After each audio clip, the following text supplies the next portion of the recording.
And move on to discussion item 19, protecting victims of human trafficking by repealing State Senate Bill 357. Turn the floor over to Supervisor Desmond. Thank you, Madam Chair, for allowing me to introduce this item. So in 2023, Senate Bill 357 went into effect, which repealed the section of the California Penal Code that prohibited loitering with the intent to engage in prostitution. While this bill had good intentions, the effects of it have been disastrous. SB 357 tied the hands of our law enforcement officers so they can no longer arrest possible victims of human trafficking to further investigate to determine whether or not they are victims. The real implication of this is that officers can no longer apprehend certain groups of men and women in order to recover the minors and victims. SB 357 has also emboldened both traffickers and buyers who now operate in plain sight, knowing that law enforcement is unable to intervene. A few months ago, the New York Times released an article titled, "Can Anyone Rescue the Trafficked Girls of LA's Figueroa Street?" This article details a horrific reality of many victims of human trafficking in Los Angeles. By the end of 2023, the LA City Attorney had taken to calling Figueroa the kiddie stroll because so many of the girls weren't even 13. So let that sink in. Girls under the age of 13 being trafficked and our law enforcement officers aren't able to intervene. The problem isn't isolated to LA. We also see it here in the streets of San Diego. Just a few weeks ago, the California Department of Justice, Division of Law Enforcement, Bureau of Investigation, San Diego Human Trafficking Task Force conducted a joint investigation called Operation Home for the Holidays. As part of this effort, 19 individuals were offered services, support services, and 10 arrests were made. Just last week, there was another joint operation, Stand on Demand, that resulted in 120 arrests here in San Diego. There have been arrests that took place countywide, including Santee, National City, and San Marcos. It was a great effort by our state and local law enforcement. However, it reveals just how prevalent human trafficking is in our communities, and it's estimated that sex trafficking generates more than $810 million annually in San Diego's underground economy. There are about 8,000 victims of human trafficking per year in San Diego County, and with the average age of the victims just being 16 years old. This is about children. So last year, my office brought forward a board letter to support Assembly Bill 379, the Survivor Support and Demand Reduction Act, which goes after the buyers by making it a misdemeanor to loiter in public places with the intent to purchase commercial sex. AB 379 also created the Survivor Support Fund to help pay for direct services for victims in human trafficking. This was a great piece of legislation that I'm glad the board voted to support. However, it doesn't go far enough to restore our law enforcement officers' ability to directly intervene when they suspect that someone is a victim of human trafficking, especially children. We can't wait to ask, so today's action seeks to repeal SB 357. It was well-intentioned and had disastrous outcomes.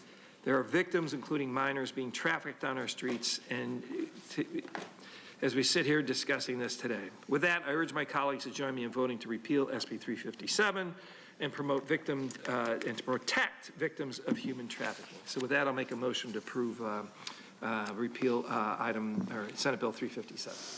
Okay, thank you very much. We have a motion by Supervisor Desmond. We'll turn to public comment and then we'll go to board discussion. Thank you, Chair Lawson-Remer. We have 14 requests to speak on this item, 6 in person and 8 requesting to speak by phone. Also note that we received 3 e-comments, all in support. For any individuals that requested to speak on item 19 by phone, please dial into the conference line using the instructions that were provided to you. We'll begin with the in-person speakers. As your name is called, please come forward and stand on the arrows until it is your turn to speak at the podium. You will have 1 minute to address the board since there are 10 or more speakers on this item. I'll ask you to begin by stating your name for the audio record. I'd like to invite forward Kathleen Lippett, Cesar Javier, allegedly Audra, Alicia Morrison, Doyle Morrison, and Mark. If I've called your name, please come forward.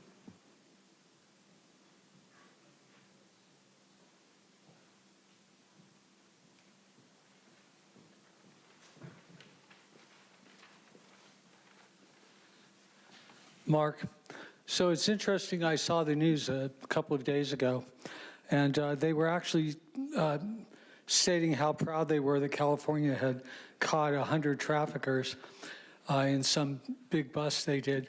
But they were only people that were soliciting prostitutes. They weren't the actual traffickers themselves. So I consider that almost insignificant. I mean, there's probably thousands of prostitution cases. I do like this bill. I think we should do it. I agree with Jim. It's a good idea.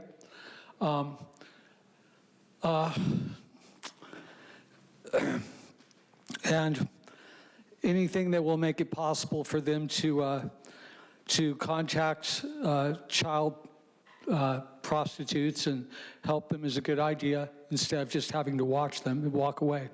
Everyone should see this YouTube video titled "It's About Child Trafficking." It's on YouTube. It's on rumble.com. Thank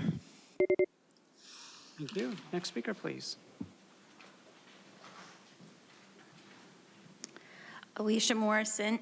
I support this item, and I hope that this item can also include California Penal Code 314, which is the indecent exposure, which those key elements are willful and lewd in public places, exposure, and intent. So I'd like to share a story. I was attending a town hall coffee by another state assembly person, and on the way there at 11 a.m. in the morning, this person is walking down on the sidewalk with her butt cheeks completely exposed, string going up her butt, and I could only imagine a parent walking with their small child to the bus stop. And so if there's a way that this could also include or tie in that California Penal Code 314. Thank you. Next speaker, please. I'm also in favor of repealing Bill 357, and I believe that I'm in favor of the county's legislative program direction to seek a change in state law to reinstate Penal Code 653.22 that would restore the law enforcement's ability to act on these visible signs of trafficking and coercion, that to help disrupt that exploitation before it escalates further. I also want to tell you about a situation in my neighborhood where a young, looked like a teenager, was being trafficked, and I think she was trying to get out of it, and we saw her get beaten, and I think that these children need to be protected. Thank you. Thank you. Next speaker, please.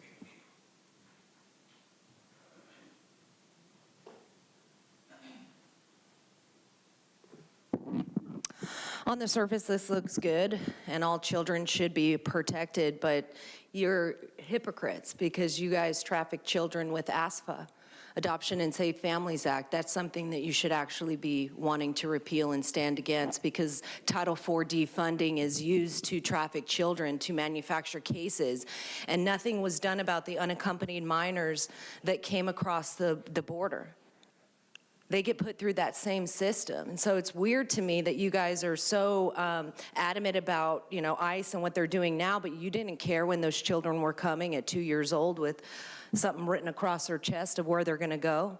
And we have all these programs that they can go into the foster care system. So when you guys want to actually combat that, you would stop what child and family well-being is doing through HHS. You wouldn't just on the surface do this, and the district attorney, Summer Steffen, is trafficking children as well. So this is all smoke and mirrors. Thank you. We'll now hear from those that requested to speak by phone. We will start with our first caller.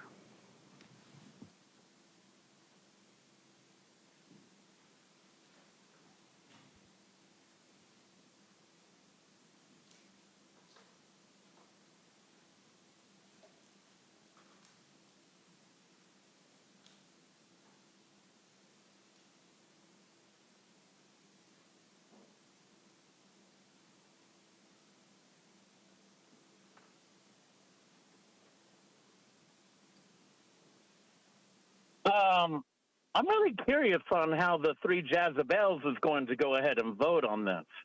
Because actions that you come up with targeting the people, of course they're going to say yes. But this directly ties into a lot of the NGO's infrastructure, like, funding sources, indirectly, of course.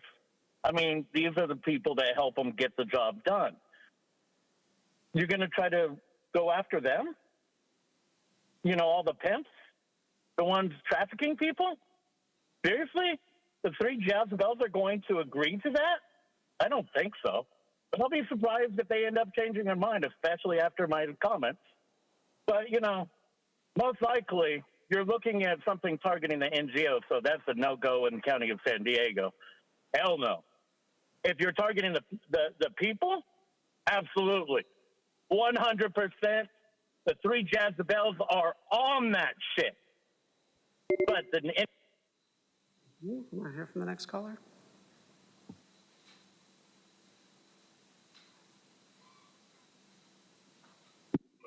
All bold.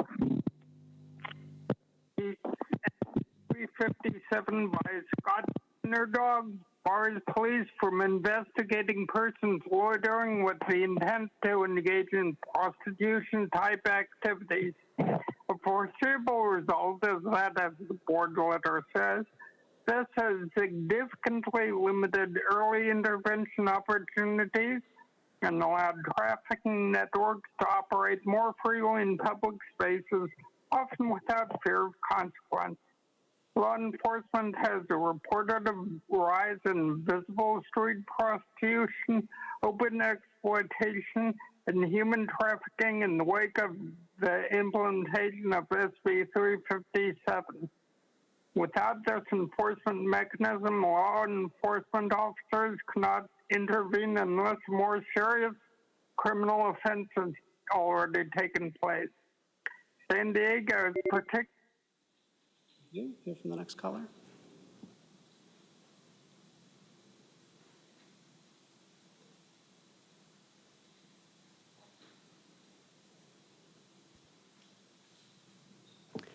Next caller is Caitlin Rad. Your device might be muted.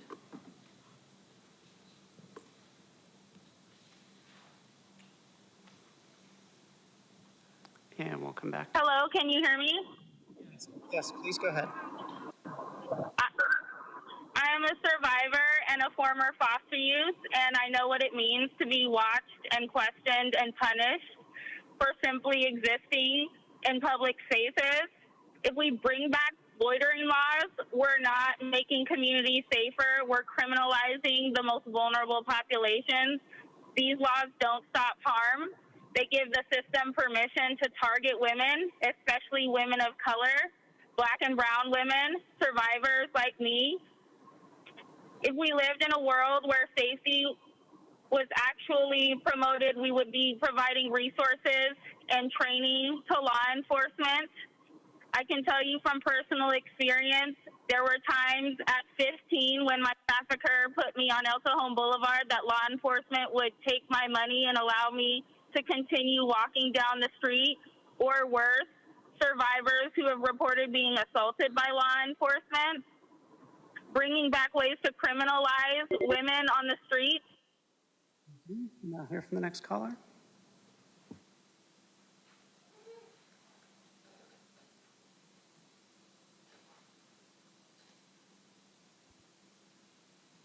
Okay, so without needing to be said, I'm entirely against human trafficking.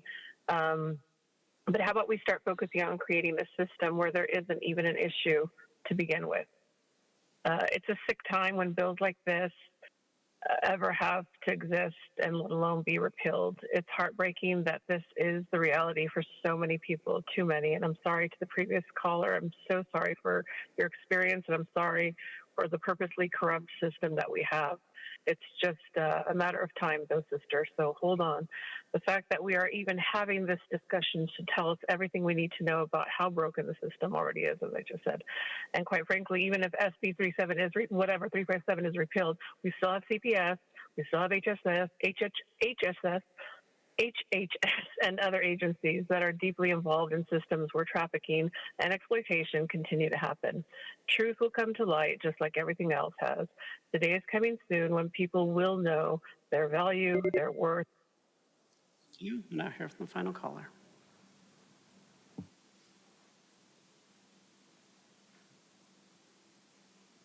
It's truth. Ironically, during item 17, the county's polling system malfunctioned. So for the record, I was against item 17, and it's discrimination against fax machines that actually work. Last time this trafficking item was to be heard, Jim decided to be too sick to speak up for children. Now Jim lies, saying this bill had good intentions. Pervert Scott Wiener doesn't have good intentions or unintended consequences. His writers know exactly what they're promoting by decriminalizing child trafficking, exploitation, and assault. Because of him, the cartel is funding their local government minions via human trafficking at an all-time high on the streets of Barrio Logan, National City, and Chula Vista. I personally witnessed this midweek in broad daylight on a main street several times. And while Pervert Wiener claims to have non-racist intentions, it's interesting how almost all of the girls are black. Because of Pervert Wiener, the assaults of children ages 16 and 17 were essentially made legal. Every bill this deranged individual ever pushes needs to be immediately rejected, and he needs to be locked up. Democrats also rejected SB 1414 to make child sex purchasing illegal. Thank you. And Chair Lawson-Remer, that concludes public comment on this item. Thank you so much. Do any of my colleagues have any comments on this item? Okay, Vice Chair Montgomery Stepp. Yeah, I'll just say real quick that I know that we all supported a resolution last year in support of 379 with those changes that we talked about, so as not to promote any type of discriminate or profiling treatment of law enforcement. The bill that we passed, Supervisor Desmond, or the resolution in support of the bill, that bill passed, and it's as of January 1 was effective as of this year. So essentially, that bill AB 379 makes loitering with the intent to purchase commercial sex a misdemeanor, which goes directly to the recommendation sought in this item. This item is redundant, and for that reason, I won't be supporting it today. Thank you.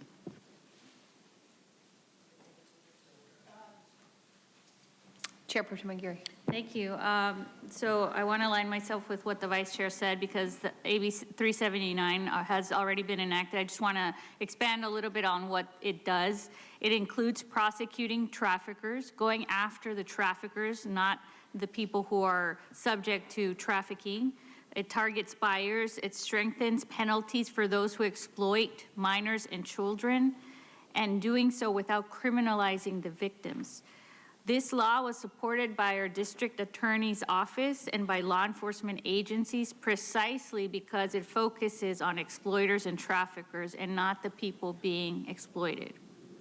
So I just, I think Supervisor Desmond and we agree that, we want our neighborhoods to be safer. We want to make sure that minors don't fall as victims of trafficking. But at the end of the day, AB 379 corrected the wrongs of the previous bill. And to be clear, we don't have the power to repeal a state Senate bill. We have the power to support or not support. I just want to be clear on that. But in this particular case, it would be mute to support 357 at this point. And because of that, I will be voting no. Okay, thank you very much. We have a motion on the floor. Is there a second? Okay, seeing no second on this item, it fails for lack of a second. We will move forward with item 20. Ebony, do you all have a little statement to read? Thank you, Chair Lawson-Remer. Item 20 requests authorization of the issuance of the County of San Diego's 2026 Series A Certificates of Participation in an amount not to exceed $100 million to fund various capital expenditures appropriated by the board for fiscal year 2025 through 26. Cost estimates are provided as part of the resolution with the principal amount not to exceed $100 million and an estimated annual borrowing cost of 3.8% or $7 million annually. with payments beginning in fiscal year 2026 through 27, and a final maturity in fiscal year 2046 through 47. The actual borrowing cost will be determined at the time the county sells its 2026 certificates of participation, which is anticipated to be the week of February 9th. The recommendation before your board is to approve the documents to execute this long-term borrowing transactions. Subject to your questions, this concludes comments on this item. Okay, thank you very much. Any of my colleagues have any questions? Okay, we'll go to public comment. Thank you, Chair Lawson-Remer. We have 9 requests to speak on this item, 4 in person and 5 requesting to speak by phone. Also note for the record that we received 1 e-comment in opposition. For any individuals that requested to speak on item 20 by phone, please dial into the conference line using the instructions that were provided to you. We'll begin with our in-person speakers. I'd like to invite forward Kathleen Lippett, Cesar Javier, allegedly Audra, and Mark. You'll have 2 minutes to address the board, and I'll ask you to begin by stating your name for the audio record.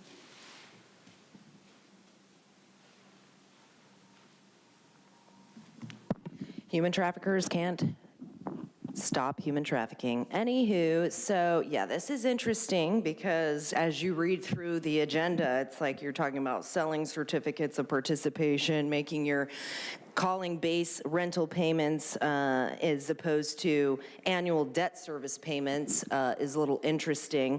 But as you guys are using, $14 million for your climate action plan and, to save the planet, have you guys ever, talked to rainmakers or people that, manufacture weather by, putting silver iodide into the clouds so that it freezes, like all those storms we just had in the east, west, wherever, or the cloud seeding efforts that were happening in Santa Ana watershed, that project.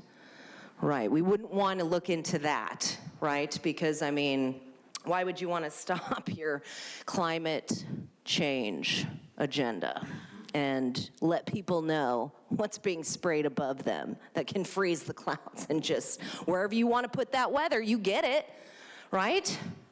Tara, does Soros tell you to just stay quiet during these times so that nobody knows that you guys are complicit?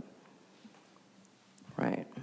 It's interesting that you guys will do anything to get money, but then you virtue signal as though you care about children and you want to stop them from being trafficked. You want to help people with their health effects down in the Tijuana River Valley by collecting data and testing their health effects. But why would you go, what are they doing in our skies, huh, Jim? Because that doesn't happen in planes. You've never seen it. It's funny because other pilots actually see it and they're like, that is pretty crazy. But as long as you guys can continue to get money for what you're doing, you'll stay silent about the most egregious things. Next speaker, please.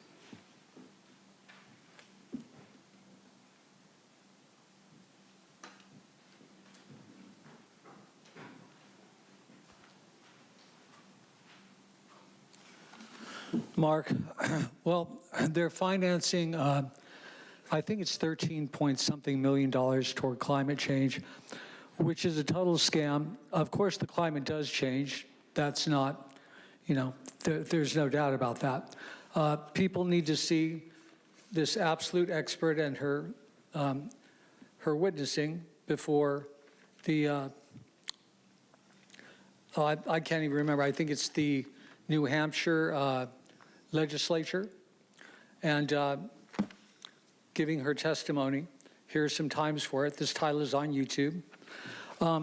She talks about how they use climate change as an excuse to get people out of the rural areas and into the city centers to control them, which they are doing. And you can really see that most clearly at the SANDAG meetings and here. Total UN Agenda 21 goals being promoted. I don't know why anyone would think that the world's largest corporations have our interests at heart. They want to get rid of all people's weapons in every country, and they want us on public transportation, which Tara and these people are openly, don't have a problem with. Of course, That's an atmosphere, if you can't travel freely and you're not well armed, and I'm not advocating violence, it's just a fact of our Constitution that you could do nothing. It wouldn't matter what they did to you or your family, no matter how horrible it was. There wouldn't be anything that people could do if you can't travel freely and you're not well armed.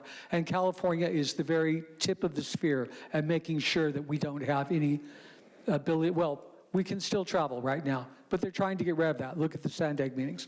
So people see these videos. There's plenty of proof against the climate change argument. John Coleman, Judith Curry.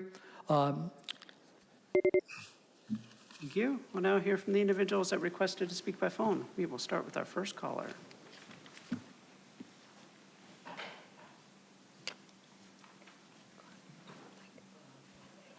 How you guys doing? You guys believe in climate change, correct? Of course you do. You fund so much money into it. What is the impact of putting concrete all over the place? What happens in concrete jungles? They become hotspots, right? Because the ground can't absorb water. It can't absorb the heat. You know, it doesn't do that. Concrete keeps it, correct? I'm pretty sure that is correct, and that's documented. What happens with the humidity if the ground can't absorb the water? Oh, humidity goes up, right? Yeah. What happens to the drainage when everything has a layer of concrete on it? Holy shit. Major flooding. People's property gets damaged. But that's not your fault, right? Not at all. It has nothing to do with it, even though you are basically paying people to change their yards, get rid of the grass, and put concrete. But you don't assume any responsibility on this. But you could pitch. See, it's happening in San Diego. Nothing else contributes to this. It's only global warming. It's only the gas. So get that lithium, ignore carbon-based batteries, because, you know, that's renewable resource that works better than lithium and cobalt. Don't recycle plastic into gasoline and use a byproduct of that to do that, making $800 billion, reducing our landfills, supporting a young black innovator, 22, Julian Brown, amazing dude. He is making basically all kinds of fuel from recycling all kinds of plastic, including styrofoam. But Monica, a supporter of young... Thank you. We'll now hear from the next caller.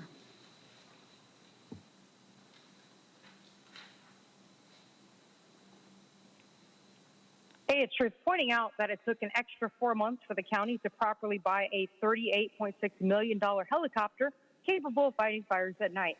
That's after who knows how many months or even years they and CAL FIRE kept silent about helicopters not working as advertised. How much did that one cost us? It was almost like San Diego County was planning to fail in LA empty reservoir style. And speaking of that, how has there been any investment in refilling the low to empty reservoirs? Is that part of the climate action plan? Or is the action to burn everybody out like LA's going, or did, for the LA Smart 28 plan? What I'd really like to see is a more detailed breakdown of what is being funded with $100 million in debt. I don't think that's much to ask to put a very short description within the already short description within the agenda and not the entire packet. But skimming the entire packet, there's a Los Angeles-based Zion Band Corporation involved in a facility lease. I was trying to find out where, because it just says Pacific Highway Room 298 as the leasing corporation for the county. So that's a little suspicious. You have Oric, Harrington, and Sutcliffe LLP based in Los Angeles as the special counsel in charge of the Series 2026A certificates. I'd like to know how much they are costing on top of the brand new county council staff team, because Damon alone is costing $718,000 a year. Why isn't he qualified enough to handle this particular aspect? And special counsel for the selling of the certificates of participation. Does this board use the child victims of human trafficking as collateral? Because based on item 19, I think that's a very fair question to the progressive puppets on the board. Thank you. We'll now hear from the next caller.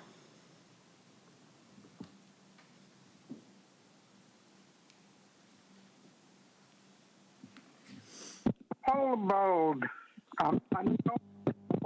projects, these certificates of participation are for, and the interest rates for these certificates, I do not approve. You should put more attachments in the agenda. In fact, sometimes I wonder if you know what you're approving and how much the cost will be. Communication is key. I suspect it's a waste of $7 million estimated interest per year, and the value of the $100 million bonds could also fluctuate, especially given the present economic circumstances. And if San Diego keeps on spending money on things like habitats for rare birds no one knows about, or steep contractor fees, or continually repeated studies, they might well decrease in value. Another reason for non-approval. And by the way, climate change, which is probably what these funds will cover, won't go away until you change things like volcanoes, earth wobble, and solar radiation effects. Good luck. Oh, and Paloma, you're Nora 2.0 until you leave us for Padres game. Thank you. Thank you. Hear from the final caller.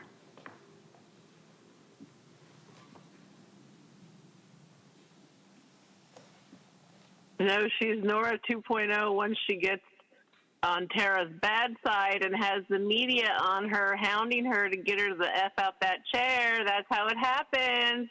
Tara's got the reins. Anyways, okay. Climate change. Consuelo here. Okay, so, because what people are being told about climate, what people are experiencing are not the same thing. More and more people are waking up to the possibility that what's happening isn't just natural or accidental, and that human intervention and engineering may be playing a role. This isn't about whether you on this board already know this. The people need to know this, and it starts with the media. Maybe you can... Never mind. Anyways, the media needs to start reporting the truth, not staying in lockstep with the narratives that harm people and harm the planet. Rest in peace, John Coleman, who had the courage to challenge the official narrative when others wouldn't. So yeah, I like that you bring John Coleman up, Mark. Thank you for that reminder. Instead of honest investigation, we get fear campaigns nonstop, just all for control. And so, yeah, when you strip it all down, it's about control, it's about surveillance, it's about keeping people suppressed, dependent, and afraid. Restrictions, fees, monitoring, behavioral control, all justified in the name of saving the planet, while everyday people suffer and large polluters remain untouched. Yeah, it's a sick and twisted game. And like every system built on deception, this one will end and fall too. So don't get comfortable. The day is coming when the truth will no longer be buried. Thank you. We had one more caller connect. We'll hear from the final caller.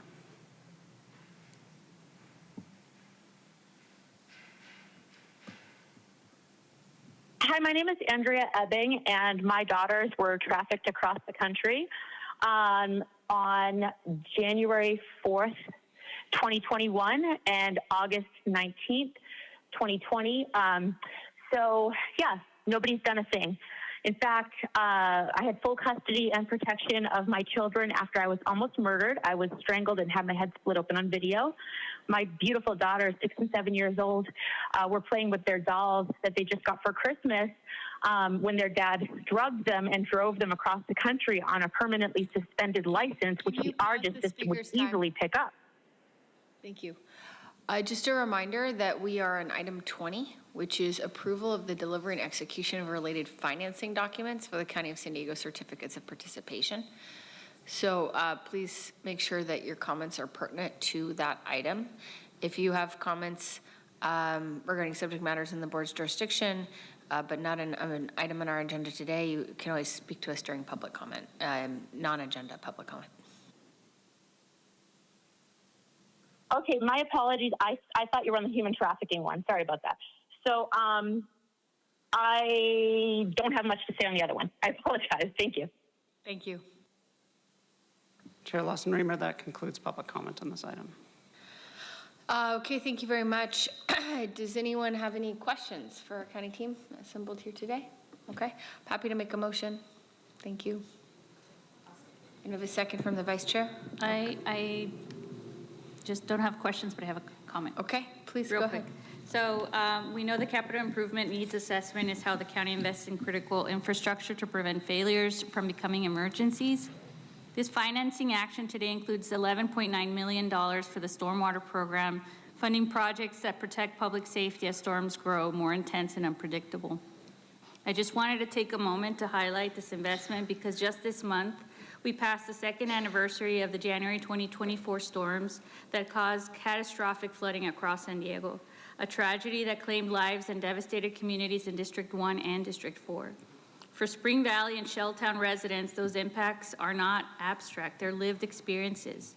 The Caltrans Drainage Area Trash Project in Spring Valley installs full capture trash and debris systems that keep storm drains and channels from clogging during heavy rains. That translates directly to less flooding, safer streets, and cleaner waterways in neighborhoods that have repeatedly raised these concerns and that have not received the investments that are necessary. At our last board meeting, we approved a countywide effort to continue to maintain our culvert system. Together, culvert maintenance and trash capture create a compounding impact, keeping water moving, reducing backups, and strengthening flood resilience block by block. Marking this anniversary means more than remembrance. It's an opportunity to reflect on the work we do as leaders to build resilience for our communities, and how we direct those investment matters. It's action that honors the responsibility that we have to ensure that our constituents remain safe, especially in the face of ever-changing climate patterns. So I'm happy to support the item. Thank you, Madam Chair. Okay, thank you very much. We have a motion, a second. Please vote. Chair Lawson-Remer, that motion passes unanimously with all supervisors who are present voting aye. Okay, thank you all. Thank you, team, for being prepared and ready to answer questions. Okay, at every meeting, we have go around and ask if anyone has any board reports or committee reports. If anyone wants to provide any kind of updates, okay? I do. Okay, thanks. It's not a board report, but I did want to ask you for your patience and bear with me because I do want to put into the record a short, very short, I promise, report of my trip to Japan. Even though this was entirely funded by philanthropy, I want to make sure that the week I took away from my constituents, I brought back some lessons learned of how we can benefit and improve the strategies that we use to respond to emergencies and to care for our seniors and aging adults here in the county. Let's move to slide number 2. So this program was sponsored, as I mentioned, by the Japan Center for International Exchange, which is an independent, nonpartisan nonprofit and funded by the Japan Foundation. We know that Japan is one of the most rapidly aging societies in the world, with more than 28% of its population over age 65, making it a super aged society. Older adults in Japan are viewed as essential to community resilience, not simply as a vulnerable population. Let's go to the next one. Through conversations with local leaders, service providers, and older adults, 3 core lessons stood out to me. One clear takeaway was that preparedness is collective. Relationships are built before a crisis. Neighbors know one another, and local block leaders understand who may need extra support. Responsibility is shared, and no one is invisible during an emergency. Another key insight was reducing isolation because it saves lives. Informal gathering spaces and small social groups helped people stay connected. Social connection supports health, dignity, and resilience and strengthens communities in everyday life, not just during disasters. And here you have a photo of some of these spaces that literally, they don't have any program. They're just spaces that are available, paid for by government, where a lot of these folks have a space that they can go spend a couple of hours just interacting with one another. Finally, I saw how preventing and recovering from frailty supports healthy aging. In Japan, healthy aging is viewed as a shared responsibility. Strength, mobility, and independence are actively supported through community design, services, and community engagement. As you can see in the photo in the center where everybody's squatting, that is literally just the corner park in one of the neighborhoods where a group of women between the ages of 80, and I think the oldest was 98, get together on a weekly basis, sometimes twice a week, to do exercise. And that photo, they challenged us to do sumo squats. And they did 30 sumo squats. It's basically squatting all the way to the floor, and it was like nothing to them. They wanted to keep going. They wanted to do 50. They wanted to do 100. I couldn't keep up, so I had to. Let's go. I had to bow out. So that's how resilient they are, right? So I just want to wrap up by saying this trip highlighted several strategic opportunities to strengthen our approach to emergency management and resiliency for older adults. First, we can look inward at our emergency preparedness planning and more intentionally integrate the needs of older adults. Our Office of Emergency Services has done very important work around this, such as developing the personal disaster plan for people who may need assistance, which we shared during the exchange, but there's room to go further. Second, we can strengthen neighborhood level networks across the county to support older adults before, during, and after disasters. Third, we observed how investment in health and prevention reduces frailty and increases resilience. Supporting strength and mobility can direct impact disaster outcomes and recovery. And finally, San Diego's cultural and geographic diversity is a major strength. While our approaches may differ from neighboring jurisdictions, we're not alone in facing these challenges. Continuous learning from global partners like Japan helps us prepare more effectively.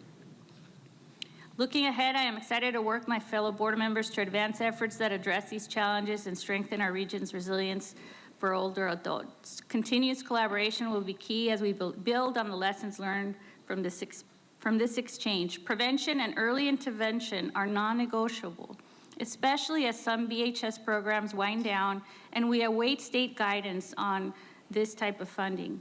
These investments save lives, prevent crises, and protect taxpayer dollars. Aging with independence should be the goal of our policies and programs, and it already is. But we have the opportunity to make sure that we continue doing that work and that we prioritize resiliency in our aging community so that we have better outcomes in the long term. I just want to express my gratitude to the Japan Center for International Exchange for hosting the program, and especially to Jennifer, our Director of Aging and Independent Services, Julie, the Interim Director of Office of Emergency Services, and Dana Topple, the Director of Jewish Family Services, for going together and sharing this experience with me. Thank you very much. Thank you. First of all, thank you. Super interesting and super cool. Wondering if we can do anything like that for our... They're coming.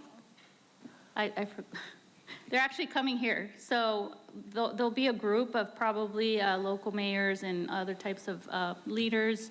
So I'll make sure to make the rounds on all the district offices. I would love to, but I was really talking about the exercise. Oh.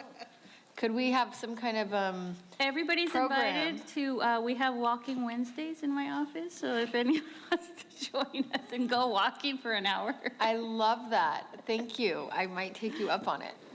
Thank you so much. Okay, I appreciate that, and thank you for reminding us that we're part of a wider world. Yeah. Okay, so we'll now resume non-agenda public comment. Thank you, Chair Lawson-Remer. We have 8 remaining requests to speak on matters not listed on the agenda, 2 individuals in person and 6 requesting to speak by phone. We'll begin with the in-person speakers. I'd like to invite forward Gabriella Tyson and allegedly Audra. You'll have 2 minutes to address the board.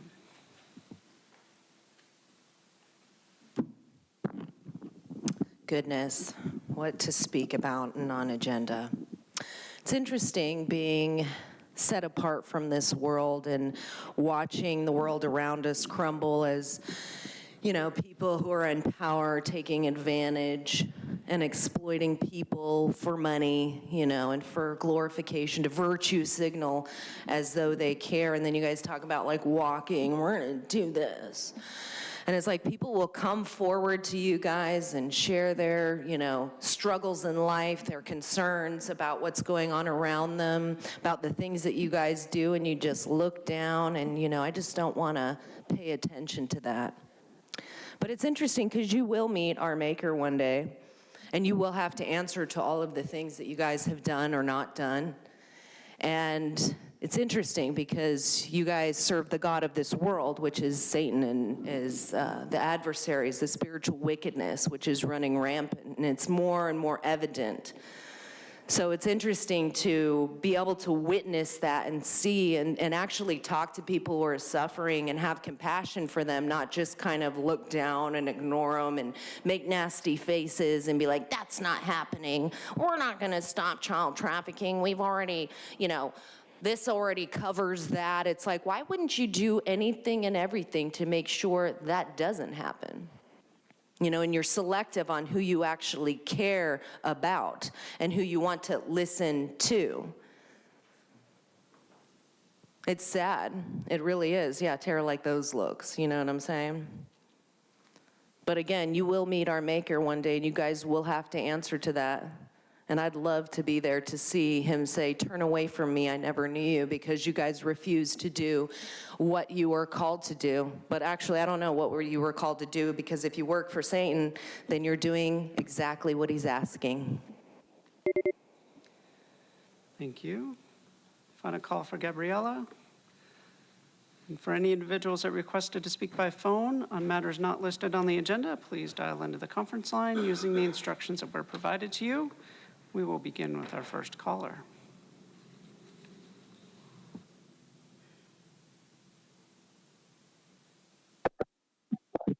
Paula Bowles, can you come back to me in a few next turn? Paul, so Andrew? Paul, so far you're the only caller right now, so please provide your comments at this time. Thank you. Okay, well, I mean, I was going to speak on the Hakumba thing, the Hakumba solar facility.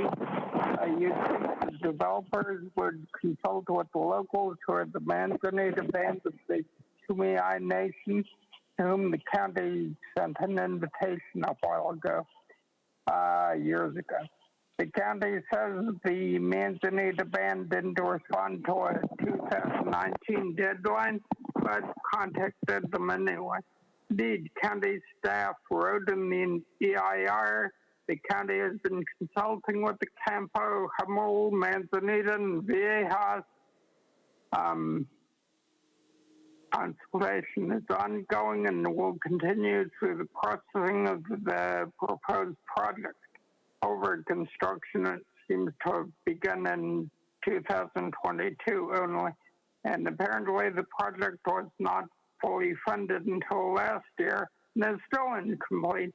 And the county gave permission to the developer to work with the Kumeyaay monitoring company, which seems to have left out the Manzanita Band. I wonder why. Perhaps because the locals who know the actual conditions there overwhelmingly oppose the project. The county's EIR said that the developer completed a ground-penetrating radar study and had an archaeologist do inspections. The county required the developer to contract with Kumeyaay Monitor. Thank you. We'll now hear from the next caller.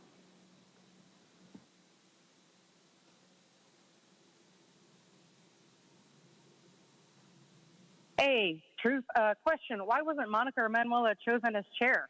Why does this racist board insist on keeping a rich white blonde with 3 homes as the face of this board? But I'm glad Monica explained why the county camera crew kept cutting away from speakers when they held up photos of children. But the county needs to be transparent with all unannounced and unwritten rules. If you don't put it in writing or for your hidden mental rules, they don't exist and will be legally challenged in court. Now, for the record, from a January 21st Voice of San Diego article entitled 3 Ex-County Lawyers Departed with Payout, quote, 3 top attorneys who left the county counsel's office earlier this month each walked away with a $239,000 payout. Half of those amounts addressed alleged personal physical injuries and pain and suffering. Physical injury payouts often aren't taxable. The agreements are confidential and bar both the county and former officials from disparaging one another publicly, end quote. So 1, we have yet another purge of the county lawyer, as well as barring them from speaking publicly about how corrupt this board is. And 2, is the county not only mentally abusing, but now physically abusing their county council minions, because it sounds like it. I noticed in one of Manuela's many anti-law enforcement social media videos that somebody sent me that she whiteified her own last name. She didn't roll the R's. Why is that? Is she afraid of getting deported for entering the country illegally? Is that why she relies on her middle name so ICE can't find her? Because whining about ICE is such a coastal elite position. And Manuela, did your shirt yesterday, did that say ICE, get me out? I'm asking for an IB friend.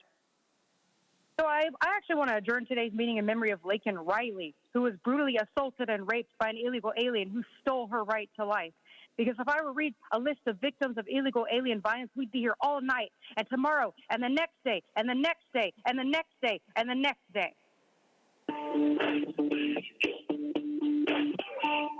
Word to your mother. Deport them all. Thank you. Thank you. We'll hear from our final caller.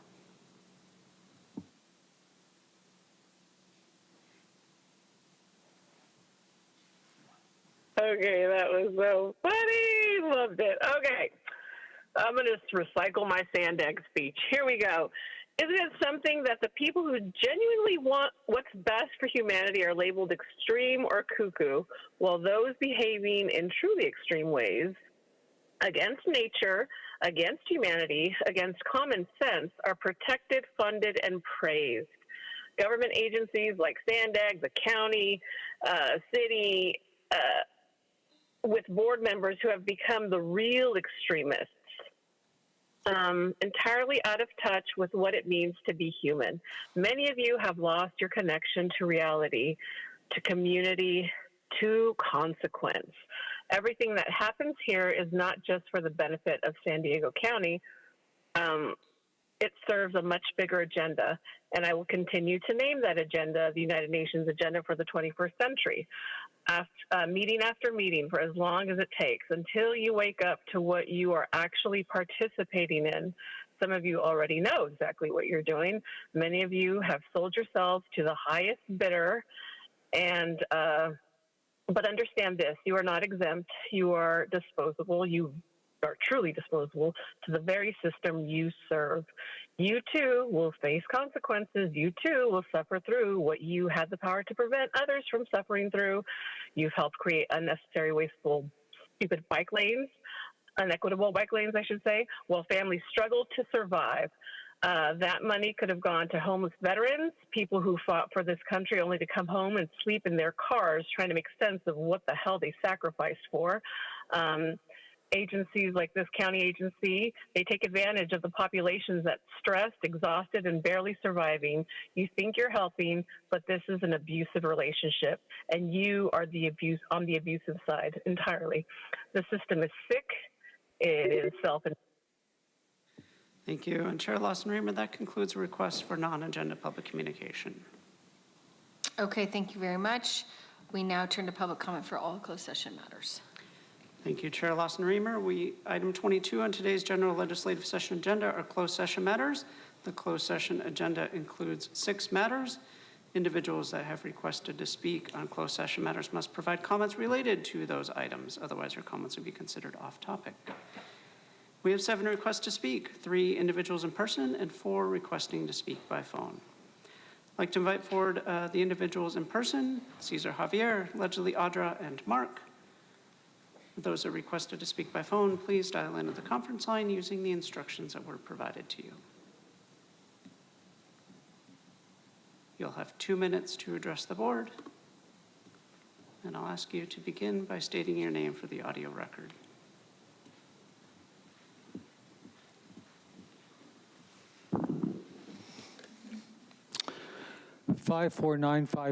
.3c of the Brown Act states that I have the right to critique omissions, policies, programs, and acts or omissions. And that's what you left out, Council. And I'm not trying to be mean, I'm just trying to inform you. It's probably hard to remember all the laws, but this is part of the Brown Act. So before, when I was speaking on 21, I was trying to make my argument for why I did not want the reserve funds to be used.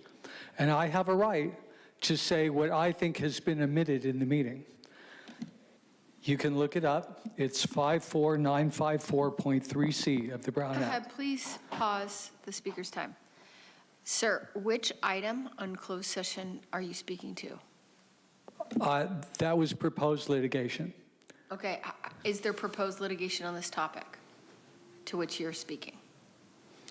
I'm done. Thank I'm you. glad that he heard me. I hope you consider that. Thank you, sir. Because that's real, and someone could get you in Sir, trouble. I won't do that. Your time is. But it could happen. Your time is up. You're not on topic. Thank you. Next speaker. For the record, that speaker is Mark. He is on topic because this has to do with the county council's ability to provide legal counsel that would be valid. Because you shouldn't be abridging or, taking someone's First Amendment right away. You should know the Brown Act. You should know that what he was saying was valid. You shouldn't just back them up. But that's what county council does. That's why it's like a revolving door. So who knows how long you're going to be here. But you're also engaged in child trafficking, which happens through CFWB and HHS. So none of you guys are able to make a sound mind decision regarding any litigation because you're engaged in fraud, waste, and abuse with children, with everything. The county council that you guys had before should have been, and you should still be, looking into 8 USC 1324, which is aiding and abetting illegal aliens, saying that they're putting themselves up for litigation for that. But you guys are gatekeepers. You protect the corporation to make sure that it can continue to do business. Yet you take an oath that is supposed to protect our rights, and you don't do that. So you're not equipped, none of you guys are equipped to be able to make those decisions on our behalf. And that's why you do it behind closed doors, because you guys don't want anybody to see the nefarious things that you guys are doing. Because if you were doing your job right, you wouldn't be child trafficking. You wouldn't be letting them engage in aiding and abetting and continuing to put our own people in danger.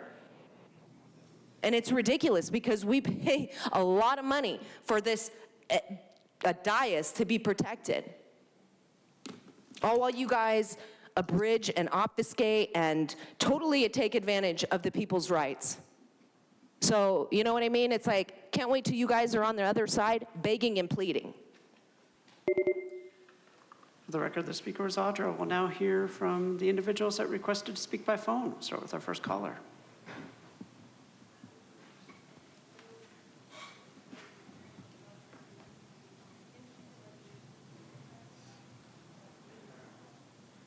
Okay, so let's see. We're on closed session, correct? That's correct, Consuelo. Okay, thank you. Okay, so let's see. This is where things conveniently disappear from public view and where laws suddenly seem to be forgotten when they get in the way of fraud, waste, and abuse. And amen to Audra and Mark. Thank you for those wise words. Yeah, I may not be privy to every litigation case being discussed today, and that's part of the problem. Because closed sessions have become less about protecting sensitive matters and more about protecting yourselves. What's clear time and time again is that these closed session items are not about defending the most vulnerable. They're about shielding institutions, avoiding accountability, and minimizing exposure when real people are harmed. Seniors, families, small property owners, disabled individuals, Transparency disappears. But when government liability is at stake, the doors close fast. That tells us everything we need to know. You are not operating in the interest of the people. You are operating in the interest of the system. Closed sessions are increasingly used to strip people of their rights quietly, without sunlight, without consent, without recourse. So yeah, this is definitely not representation. This is not justice. This is power protecting itself. And you're not supposed to be working for yourselves. You're supposed to be working for the people, but you don't. And I don't know when the people will get this. And the more you hide behind closed doors, the clearer it becomes that you're not working for us at all. At all, at all. Like, at all. Okay, I'm done. Thank you. We'll hear from the next caller.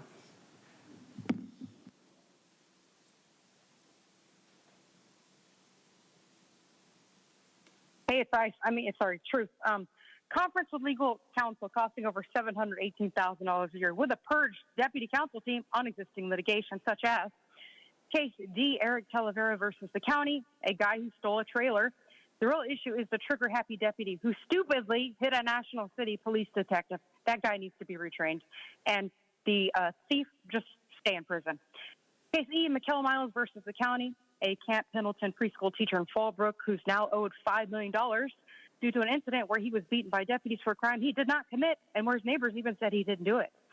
In 2014, the deputies pulled Miles and his brother over a call about a doorbell ditch and car tampering. Neither even fit the description, yet they allegedly ended up being attacked by the German Shepherd and hit in the back of the head. But the real story is that a U.S. District Court judge sanctioned the county for acting in bad faith and not producing records that show that Deputy Banks was involved in at least 7 claims of excessive force. Kelly needs to get the house in order, not when a judge or a settlement demands it, but when ethics calls. And no justice will not be found by this power-protecting itself anti-law enforcement board. Case F, Whitney Antrim versus the county, a former public defender for 17 years who quit in 2021 after claiming to have suffered harassment. I suppose that might be considered kashara in Japanese, which I'd like to know if anyone ever learned about. A lot of people know what I mean. Michelle's husband also has a website claiming to be collateral damage. The county public defender's office continues to have issues, and perhaps that's simply the toxic county culture. Am I wrong or am I right? Of course I'm right. I'm always right. Manuela said herself at Imperial Beach that I'm always right. I could play that clip, but instead, I'm just going to say I love messing with you guys. You know, dance party time.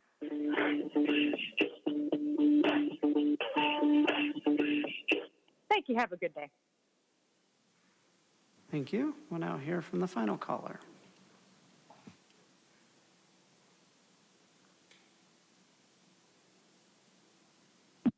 Roll bold, Ardley, Adley, and TH versus County. Plaintiffs, minors at the time, were assaulted and sexually abused in foster county care. Highly believable, and after 2 to 4 years, these cases need to be settled before taxpayer costs and interest add up. Talavera versus County, San Diego City violated a court order to stop giving tickets out to people sleeping in the car if safe parking lot isn't available. Not sure how the county is involved, but this doesn't sound hard to settle. Niles First County college student and preschool teacher misidentified, issued confusing commands, beaten for non-compliance, attacked by a police dog, and arrested for obstruction. And this was in 2014, 11 years ago. Way too long, where the county was already judged guilty. You need to settle. Whitney Antrim versus County, Mrs. Antrim, a public defender, was pressed for several years about testifying about a colleague's sexual harassment. And 8 months later, her husband was pressed so badly that he resigned. 2-year-old cases, they should be settled.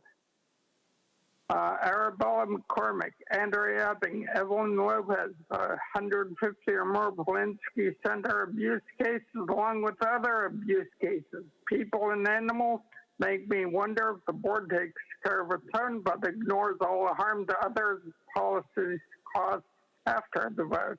I'm calling for a personal audit, including dismissal of persons responsible for crimes against the people of this county for CWA. Thank you. And Chair Lawson-Remer, that concludes public comment on the closed session matters. Okay, thank you all very much. We now will proceed to closed session. I'll give the team about 5 minutes to get organized. So be there in about 5 minutes. Thanks. Thank you. The board will now recess into closed session to consider those matters listed under item 22 on today's session agenda. If there are any reportable actions, they will be reported out after the conclusion of closed session today.